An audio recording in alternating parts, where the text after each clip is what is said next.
तो गाइस देख सकते हैं आज हमारा बर्थडे है और आज हम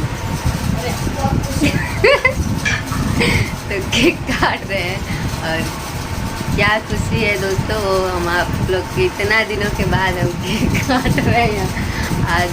हमें तो मतलब क्या चीज़ की खुशी में हम काट रहे हैं वो लोग आप लोगों को बताएंगे। पहले इसी तरह देखिए और आइए हमारे तरफ से खा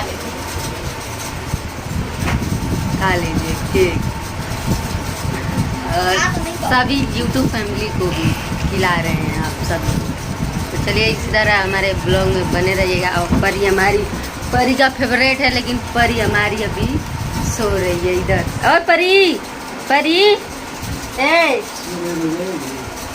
आज अभी उठेगी ना तो मत परी, ये लो परी,